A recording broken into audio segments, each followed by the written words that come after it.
Bogotá a fondo.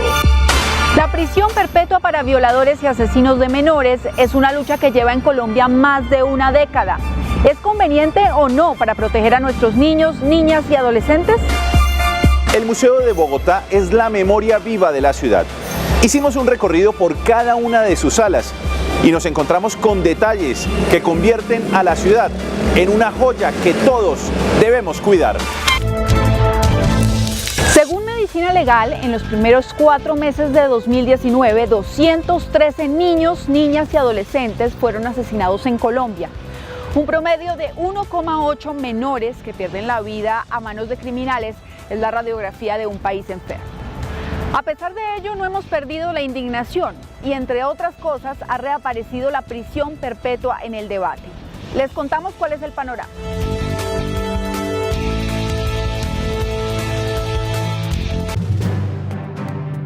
El pasado 29 de julio, los colombianos celebraban un hecho sin antecedentes en la historia del deporte de nuestro país. Un joven nacido en Zipaquirá, de 23 años, había ganado el Tour de Francia. Los medios de comunicación, en una especie de contraste absurdo, registraban ese mismo día el abuso y asesinato de una menor en el departamento del Meta. Noticia que tristemente, dada la frecuencia con la que ocurre, se ha vuelto un registro más en el panorama informativo de un país al que le sobran tragedias y le faltan alegrías. Ángeles Daniela Parra, de 14 años, había sido reportada como desaparecida por sus familiares en el municipio de San Martín. Su cuerpo apareció desmembrado dentro de 2 costales, al parecer después de haber sido violada y asesinada a manos de otro adolescente con el que convivía en su mismo hogar. Desafortunadamente, a las 12:30 del día aproximadamente, se encuentra la menor en un caño ubicado cerca a la casa donde habitaba esa menor con su señora madre y sus hermanos. Se encuentra en 2 costales, uno blanco y uno anaranjado, que es utilizado para la alimentación de unos porcinos. Pero hablar de un caso concreto es como hablar de una aguja en un pajar. Según cifras de Medicina Legal, en 2018 fueron asesinados en Colombia 673 menores, 570 hombres y 103 mujeres, mientras que entre enero y abril de este año, 213 menores de edad corrieron la misma suerte, 180 hombres y 33 mujeres. Según esas dramáticas estadísticas, actualmente en Colombia mueren asesinados 1,8 menores por día. En el 2006, Gilma Jiménez, mi mamá, le propuso a este país por primera vez la prisión perpetua para violadores y asesinos de niños. Presentaron 2 actos legislativos en el Congreso de la República, los cuales no tuvieron ni siquiera un debate. Ella toma la decisión de emprender los mecanismos de participación ciudadana, que es el referendo, recoge las firmas en tiempo récord, una cantidad enorme, más de 3 millones de firmas, y presenta la ley del referendo de prisión perpetua en el 2011. Fue así como nació la propuesta de instaurar la prisión perpetua en Colombia. Sin embargo, luego de un difícil camino que incluyó correcciones solicitadas por la Corte Constitucional, el Congreso negó la ley que convocaría a un referendo. Desde entonces, más de 20 proyectos en ese sentido han sido presentados en el Legislativo sin éxito. ¿Usted está de acuerdo con que haya prisión perpetua para violadores y asesinos de menores de edad? Sí, estoy de acuerdo. Lo que pasa es que me pone a pensar es si realmente el país tiene los recursos necesarios para poder sostener a violadores y asesinos perpetuamente en una cárcel. Sí, estoy de acuerdo, porque son personas que no merecen estar por fuera de la cárcel haciendo unas cosas tan terribles con los niños cuando ellos deben de estar en la cárcel. Sí, totalmente, porque estas personas tienden a nunca cambiar. Entonces, por más que casa por cárcel, nada de eso, deben estar encerrados porque no van a cambiar. Sí, claro, a ver si así se acabaría tanta violencia, tanta violación contra los niños, los derechos humanos, ¿no? Claro que sí, estoy de acuerdo, es algo muy bueno para Colombia, así dejarían de maltratar a nuestros menores de edad. Ante un país que pareciera pedir a gritos un castigo mayor para estos delincuentes, no es extraño preguntarse qué ha pasado y por qué no ha prosperado ninguna de las tantas iniciativas. Ha faltado voluntad política, eso ha sido la única razón por la que yo creo que la prisión perpetua no se ha logrado en Colombia. Por ejemplo, eso depende de quién lo radique o qué partido político, el congresista de qué partido político pertenezca, entonces los otros pues no lo acompañan, no le hacen la segunda, no dicen no, pero ¿por qué le vamos a ayudar? El propio presidente de la República, Iván Duque, puso el tema sobre la mesa en días pasados, luego de que el país se estremeciera con el caso de la pequeña Sharik Buitrago, una niña de 10 años asesinada en el departamento del Guaviare. Fue entonces cuando se reavivó el debate y se priorizó en la agenda legislativa. Me uno a lo que aquí ya se ve, a impulsar la propuesta de cadena perpetua para los agresores y abusadores de los más vulnerables de nuestra sociedad. El mismo 20 de julio, luego de la instalación del Congreso, fue radicado un nuevo proyecto de acto legislativo con ese propósito. Paralelamente, por instrucción del presidente de la República, el Gobierno Nacional viene trabajando articuladamente con los promotores de la iniciativa Gilma Jiménez, llamada así en homenaje a la senadora que murió hace 6 años víctima de una penosa enfermedad. Ella inició en Colombia la lucha para instaurar la prisión perpetua para asesinos y violadores de menores. Ahora, con el apoyo de gran parte de los congresistas, se evalúa cuál será la mejor vía para sacar adelante el tema. Hasta prisión perpetua para violadores, asesinos, secuestradores y maltratadores, torturadores de niños. Eso, por supuesto, en el tema legal, el tema penal, la palabra hasta se tiene que utilizar porque no es lo mismo, para mí sí, pero no es lo mismo coger a golpes a un niño, darle contra las paredes y terminar, que el niño termine en cuidados intensivos, que por ejemplo que el niño termine en la clínica y el primero lo asesinaron pero el segundo se salvó. No es lo mismo, entonces por eso la palabra hasta.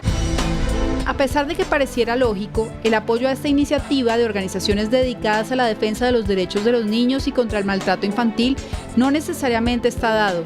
Muchas incluso llaman la atención sobre otros asuntos que consideran más relevantes para el ajusticiamiento de agresores de menores.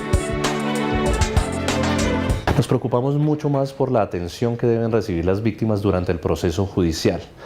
El derecho penal dice que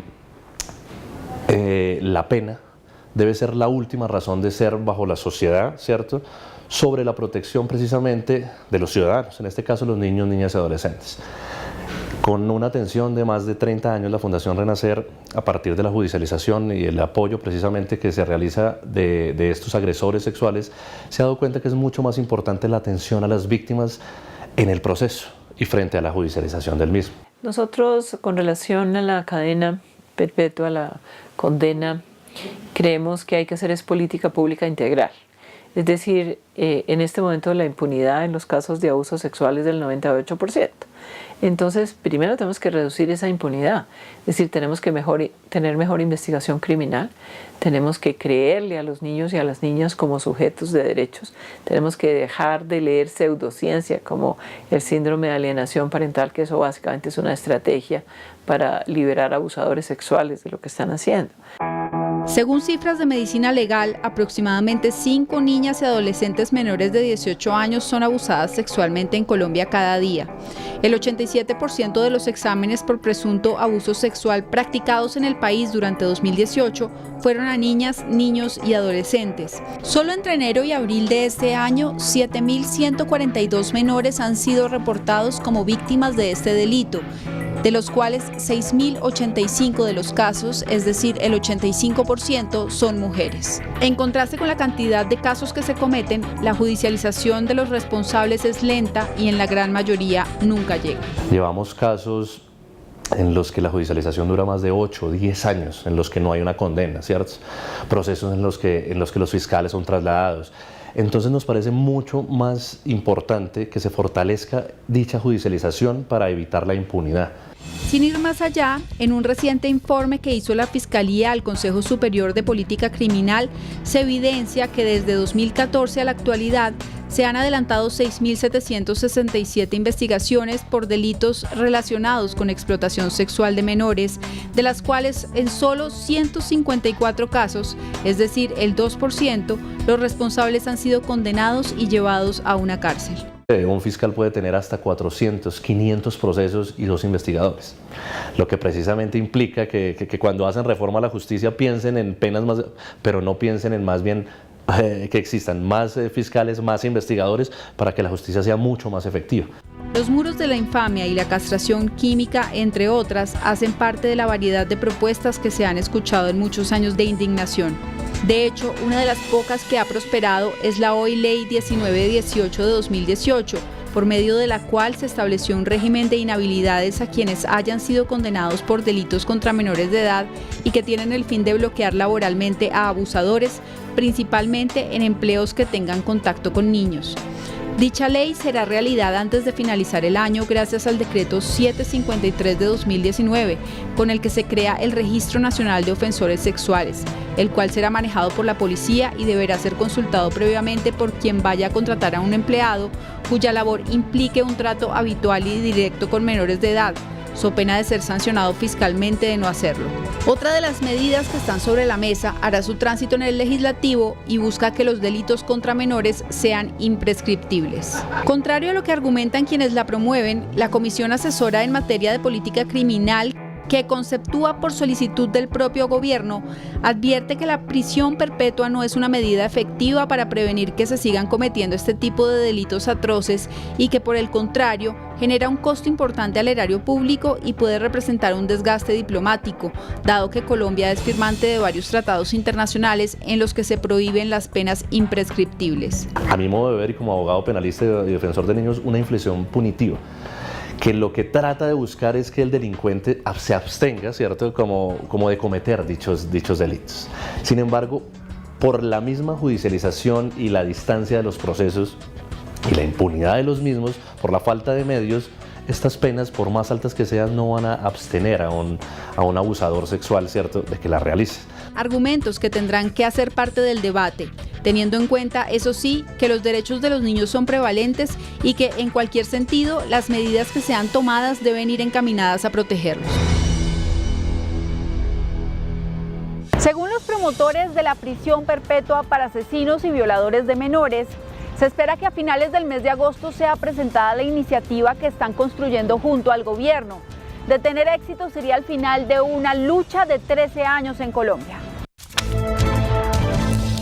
En la Casa de los 7 Balcones, situada aquí, en la calle de la Fatiga, en pleno centro histórico de la Candelaria, está el Museo de Bogotá, una propuesta cultural que busca que quienes lo visitan, a través de un recorrido mágico, conozcan el pasado, presente y, ¿por qué no?, futuro de la ciudad.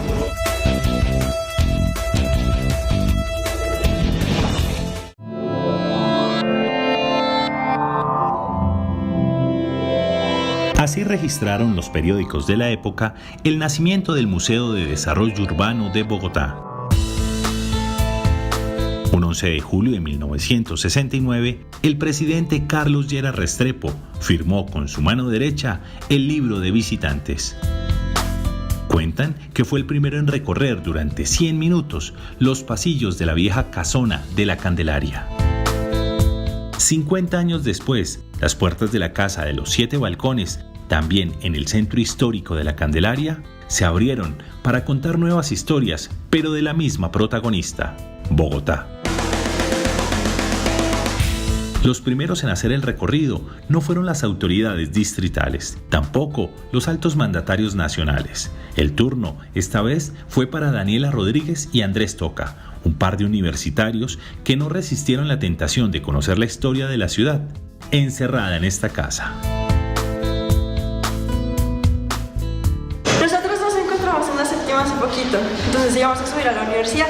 Nosotros estudiamos en el externado, pero yo le dije a Andrés, Andrés, imagínate que anoche me soñé que yo iba caminando por la calle 10, que es donde se ubica el museo, y le dije, subamos por ahí hasta la universidad. Entonces entramos y aquí llegamos, todo por un sueño. Espectacular. Es muy bonita y de hecho es una exposición que muestra como la parte que uno no conoce de Bogotá y que debería conocerla más gente para que realmente ame esta ciudad.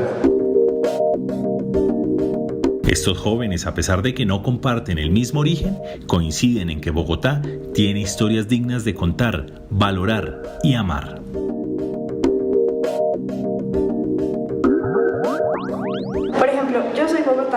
pero Andrés nació en Yo soy de Tunja. Tunja. Es de Tunja.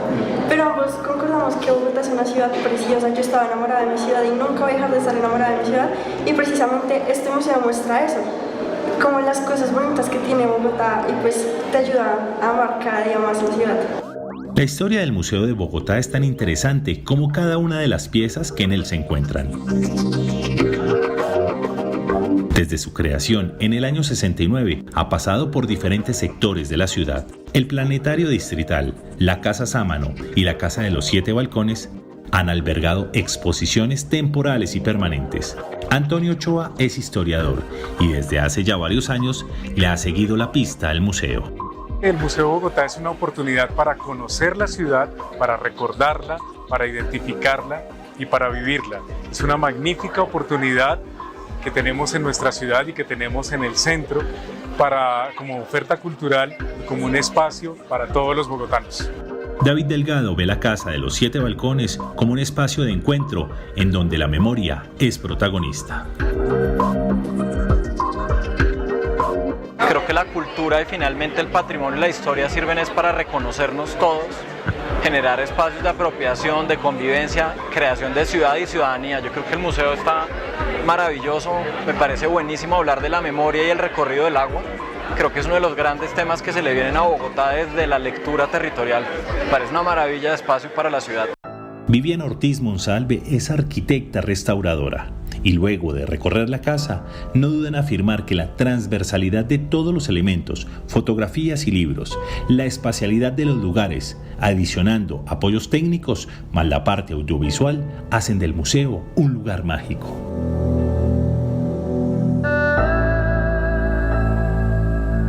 Siempre me ha parecido un sitio mágico. Recupera la historia de Bogotá en una casa patrimonial que ha sido referente dentro del centro histórico, que es la Candelaria. Es fabuloso que la hayan reconstruido, que la hayan valorado nuevamente, y incluyendo la historia de Bogotá. María Antonieta García es restauradora y conservadora de la Universidad Externado.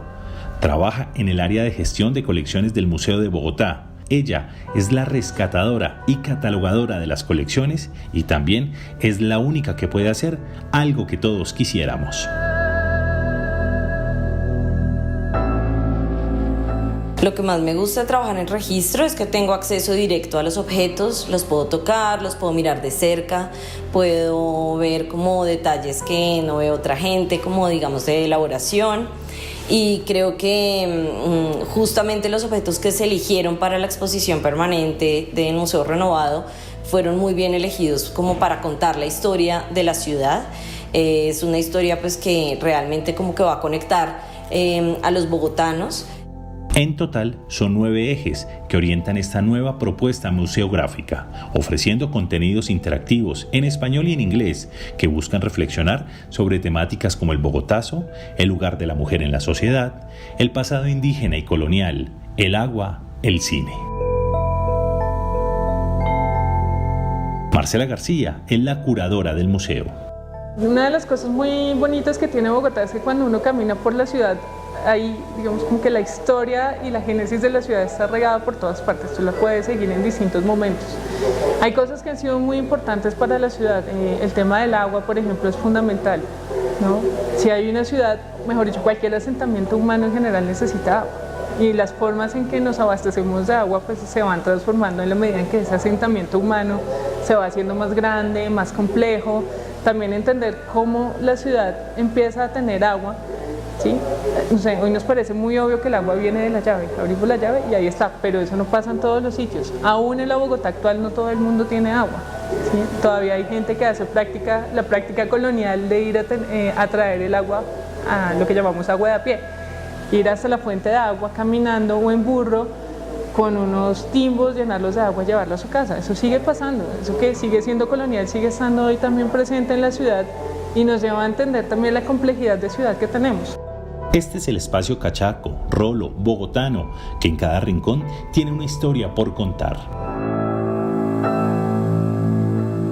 Mauricio Uribe es el director del Instituto de Patrimonio Cultural de Bogotá, entidad del distrito encargada de la valoración, recuperación y la divulgación de todos los patrimonios de la ciudad.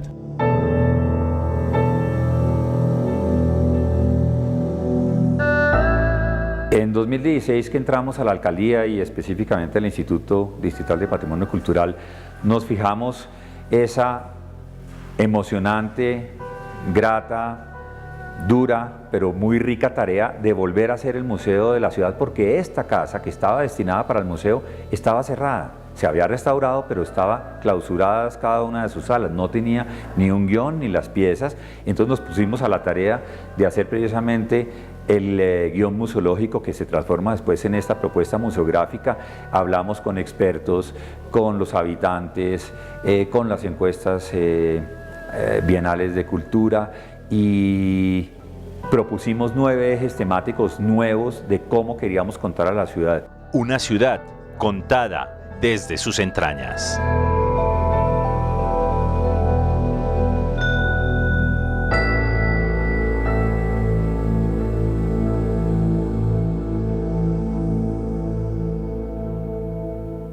Una ciudad que no para, que se construye, que evoluciona permanentemente gracias a sus calles, sus vías, su arquitectura y sobre todo sus habitantes, fácilmente podría ser el museo a cielo abierto más importante del mundo.